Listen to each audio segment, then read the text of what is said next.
If you had asked me 20 years ago when our son was just a little baby, if we would be doing this was nowhere on our radar. So this is our vodka. It starts as Northern California wine. We find ways to, again, like reuse the wine and repurpose it. We are not one of the big boys, it goes without saying. We are relatively small on volume, but because of that, we get to experiment with really unique ingredients. It should be obvious that agriculture is extremely important to distillers and craft distillers in particular. But a lot of people don't think about where their spirits come from. There's actually a block just catty-cornered to this one that's owned by a local family that was planted in the 1800s, and it's still going. Everything he's doing about it, like, it's with good intentions, you know? First of all, he's paying double the minimum wage. We've decided to kind of go out on this limb and start direct marketing to people and see if we can bring a different value to someone that's not just a commoditized item. Agriculture really starts everything. It is very much a small town. We are obviously in a more rural area. I feel like that automatically binds people together. If our farmers are not able to grow enough grain, that means the price goes up, just simple supply and demand. And you go to a tree and you grab an orange and you cut it open, you hand it to one of these people, and they just give you this look after they eat it like, how come I've never had this before? It's extremely important that we have healthy farmers and healthy farms and crops. Farming, agriculture, and distilled spirits, you can't have one without, well, you could have farming without the other, but it wouldn't be nearly as fun.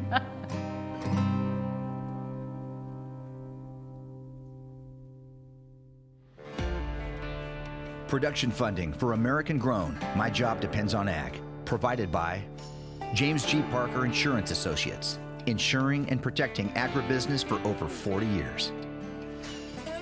By Gar Bennett, the Central Valley's growing experts. More yield, less water, proven results. We help growers feed the world. By Brandt Professional Agriculture, proudly discovering, manufacturing, and supplying the ag inputs that support the heroes who work hard to feed a hungry world every day.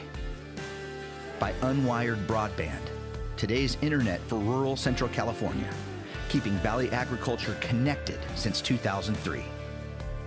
By Hodges Electric, proudly serving the Central Valley since 1979.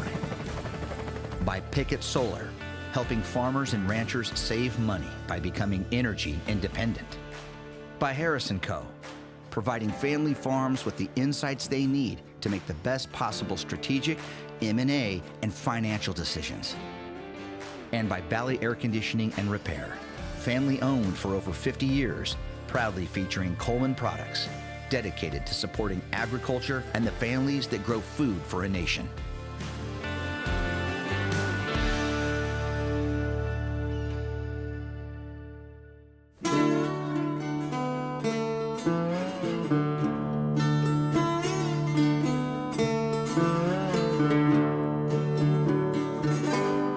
My name's Nate Randall. My wife Bonnie and I own Hinter House Distilling. We're up here in Arnold, California, and we distill small batch spirits.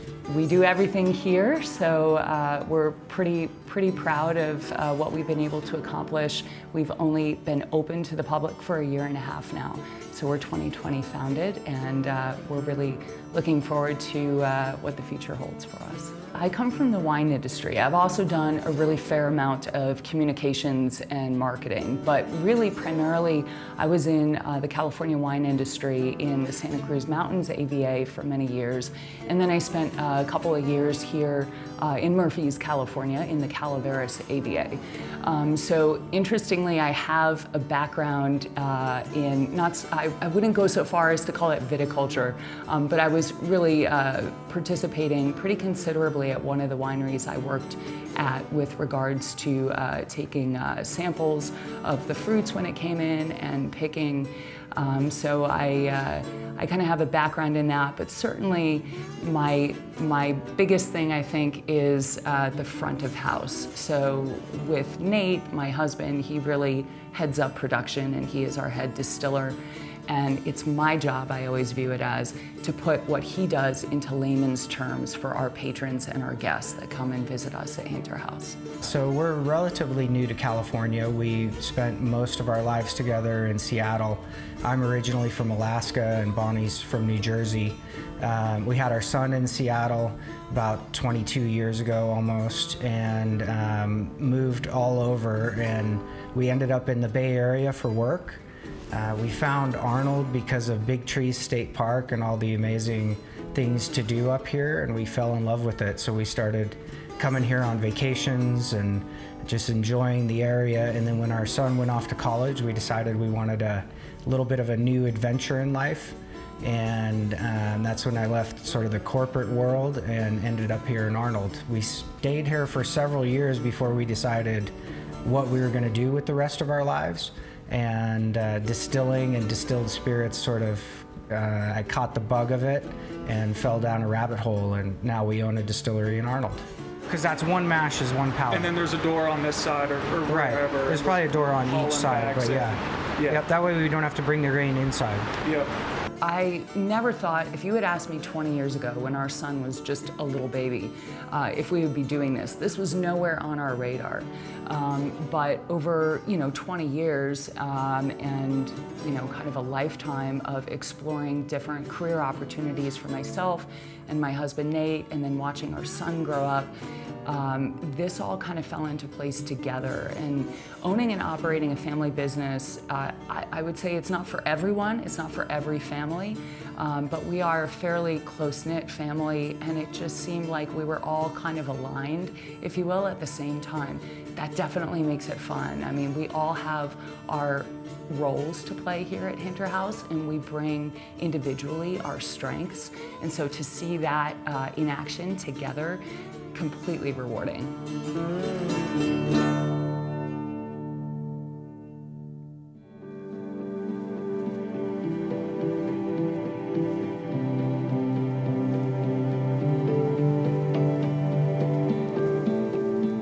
This orchard was planted in 1912. 1912. 1912. Same year the Titanic sank. What kinds of trees are these? This is a Washington navel. That's pretty much what they were planting here back then. There's actually a block just catty-corner to this one that's owned by a local family that was planted in the 1800s, and it's still going. The business model for citrus basically works. We grow the fruit on the ranches. We contract with a packing house, a packer, and the packer will pick and pack and market that fruit for us, and then basically, as long as there's some profit to be made on the other side, we get to take, after all the expenses are out, we get our cut back. Everyone else in the chain gets paid before we get final payment on a crop that goes through that process. That system has worked fairly well for us for over 70 years. And I think it has the potential to continue working for us and other growers. Where my, I'm not sure if I should call it a fear or not, but where my fear comes in looking into the future, there's a lot coming our way. From a regulatory side, and particularly as it relates to water, there's a lot of uncertainty.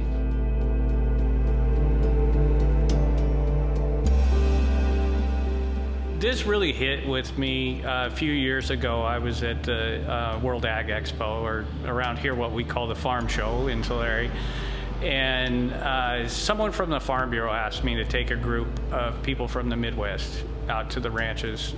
They'd never seen a citrus operation, and they wanted to see. And so I took a group of, I don't know, maybe 10 people from different areas. And you go to a tree and you grab an orange and you cut it open, you hand it to one of these people, and they just give you this look after they eat it like, how come I've never had this before? And how do I get more? watching the reaction of people when they get a high quality piece of fruit straight off of a tree when they're not used to having that experience is really, that was the catalyst for me saying, well, is there a way that we can kind of bring this experience to someone's front door who hasn't had it before in as close as we can to them being here at the ranch with me. And I think I thought some of this through, and really the way the logistics work on it, in most cases we're getting this product to someone's front door in 48 hours.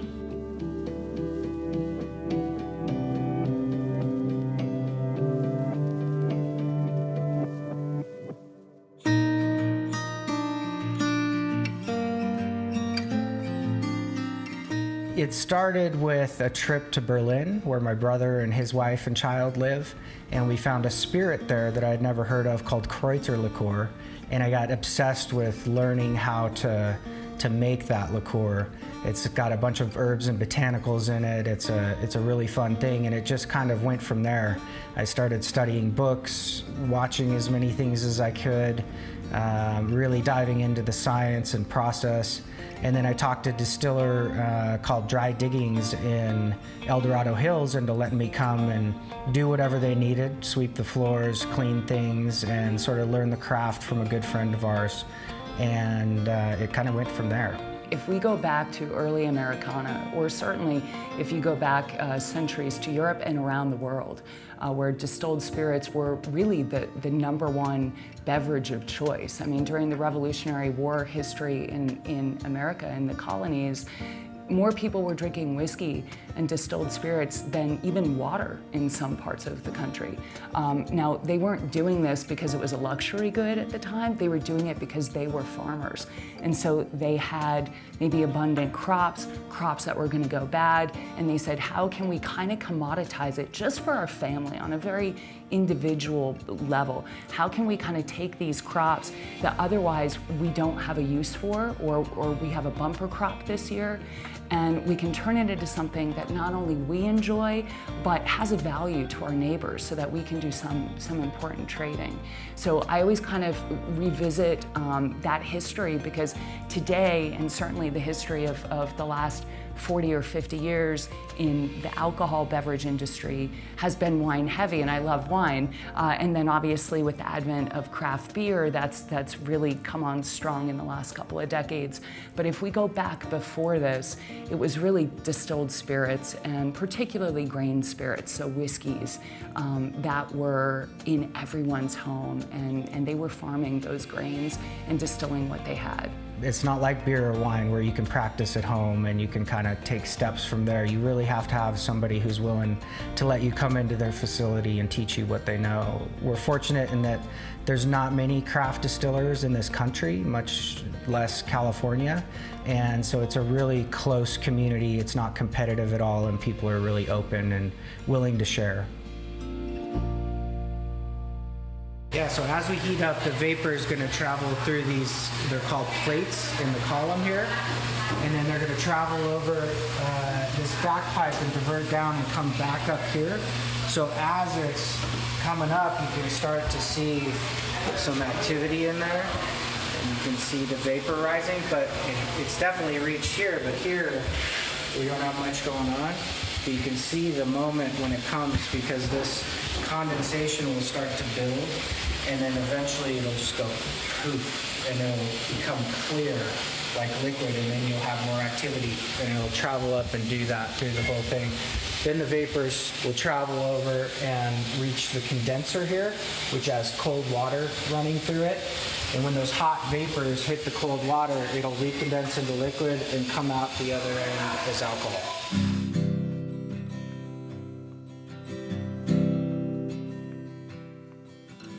So everything starts as a fermentable product. So you start with something that has sugar, or you create sugar in that product. So in our case, we work with a lot of grapes. The grapes are fermented into wine, and then the wine is distilled, in our case, into vodka, gin, and liqueurs. So the basic premise is you're making a fermentable product which has a low alcohol volume, such as wine or a beer-like product, and then you distill that by separating the alcohol from the rest of the product. So you're taking a, let's say, 13% wine, and you're distilling it up to a, let's say, vodka level, 80 proof or 40% alcohol. In vodka's case, it's going to be distilled to 190 proof in order to become vodka, which is almost pure alcohol.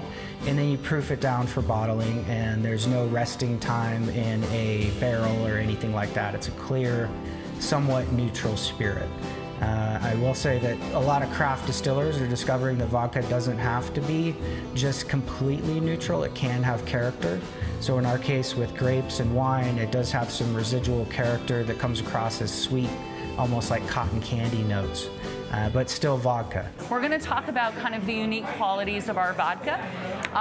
Primarily, it is distilled from wine.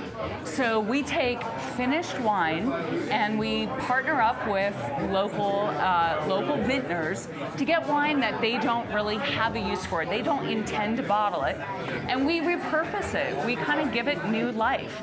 So this makes our vodka fairly unique. There's not a lot of wine distilled vodkas on the market.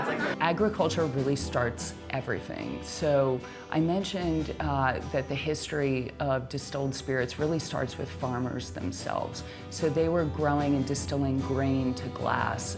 They were just distilling whatever it was that they had to distill. Today we're really fortunate to live in this modern age where we can actually reach out to farmers as distillers and say, what are you growing? What's unique about your crop? What's unique about how you grow it, and how might that influence our final product, if it's, say, a whiskey product or a vodka product. So for us, the two go hand in hand. Farming, agriculture, and distilled spirits, you can't have one without, well, you could have farming without the other, but it wouldn't be nearly as fun.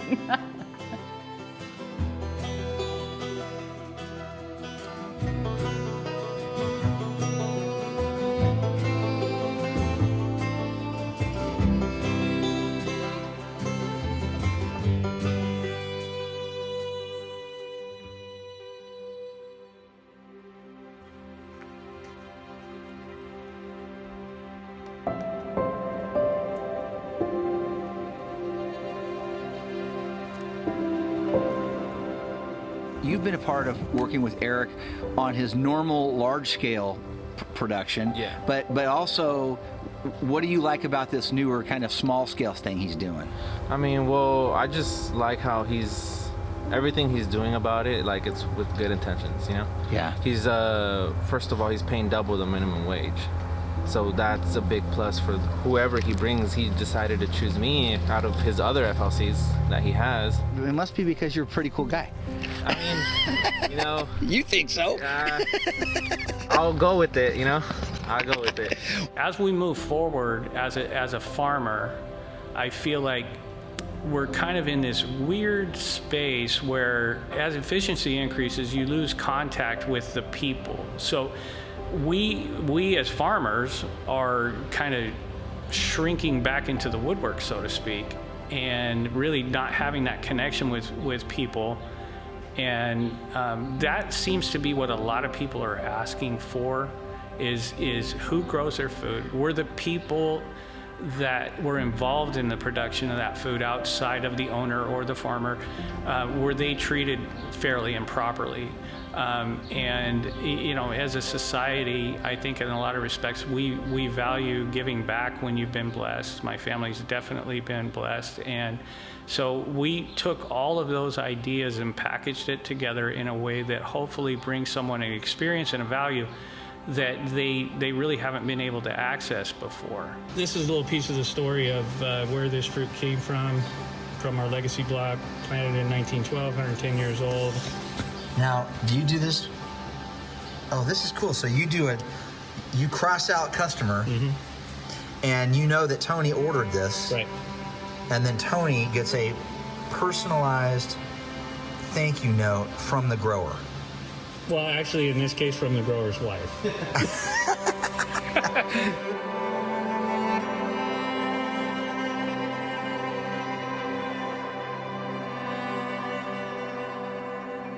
I'm not always sure that people get paid at the same value that they bring to the table. So it's one of the things that I'm trying to, at a minimum, bring awareness to people that that there is a lot of value in what farm workers do, and it's hard work, and we look at it like it's not skilled labor, and that's just far from the truth. And from my perspective, if there's a way by building out this system that we can help, because the main reason I feel that way is because I live here. And I grew up here. I went to school with these folks, and you kind of look around and see, and this is my personal belief, is that there's not always, that value doesn't always come back to them.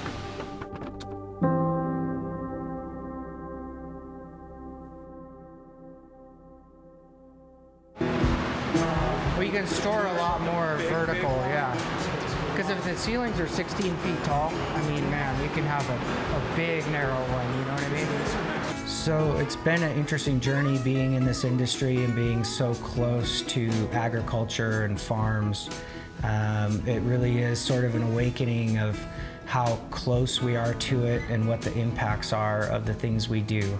So from growing amazing grains that do have an impact on flavor, to the way we treat them, to even at the end of the day, those spent grains that have been used going back to farms to feed cows that are then used for whatever purposes. It's all sort of a big circle of life, and if we do it right, it's very impactful, and the fun part of it is the flavor of these products is actually superior if you treat things well. You have to have fun. I think that your enthusiasm for what you're doing, whatever it is you're doing, comes across. And in a business like ours, when we are selling a product, you better be having fun doing it, and we certainly are, and we hope that our patrons see that.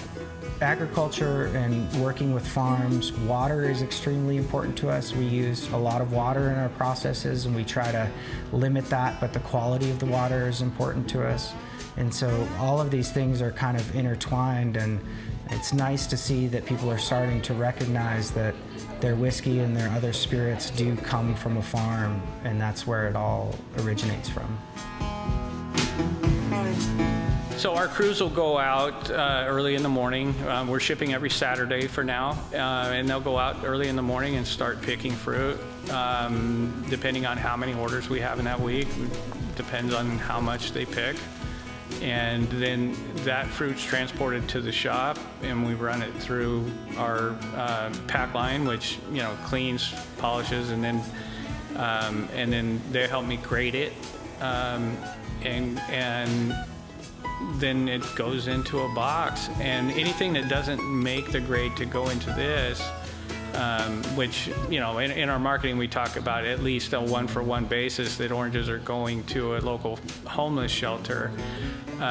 What we found is, because our quality standards are fairly high, it's more than that, which is okay with me. I think at this point, counting today, which is our last day of shipping, I would estimate that we're pushing somewhere around 17,000 pounds that we've been able to donate to the Visalia Rescue Mission, and which is such a cool thing. I'll pull up there with a load of oranges, and the people come out of the buildings and they say, "Hey, the orange guy's here," and they come running out, and just talking to these folks and being like, they're like, "Wow, these are great. We don't get stuff like this. This is such a treat for us," and it just makes me feel good. And so we built that into it. And this has been just a very cool thing for me to do and for us to do. And it's had its moments. This hasn't always been easy. And it's definitely, I'm on a learning curve. We're all on a learning curve. And but I'm not stopping. We're gonna keep chipping away at this and see if we can turn it into something.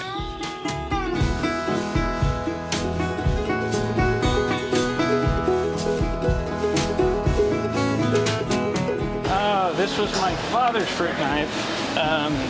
When he passed away, I kept two things. I kept his fruit knife and his pen that I remember from when I was very young. Something that's very sentimental to me, especially in a process like this, because it just makes me feel a little bit like he's here with me.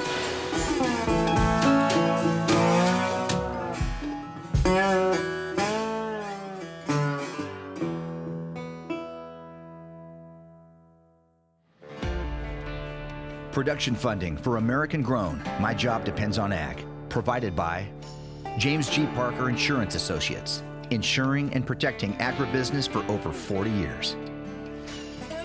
By Gar Bennett, the Central Valley's growing experts. More yield, less water, proven results. We help growers feed the world.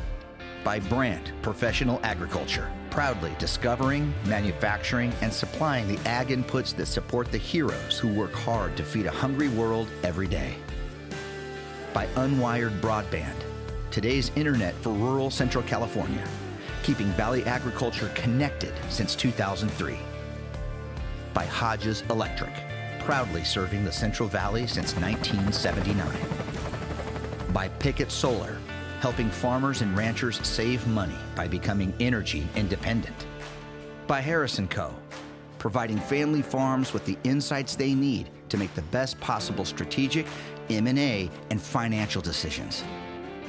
And by Valley Air Conditioning and Repair, family owned for over 50 years, proudly featuring Coleman products, dedicated to supporting agriculture and the families that grow food for a nation.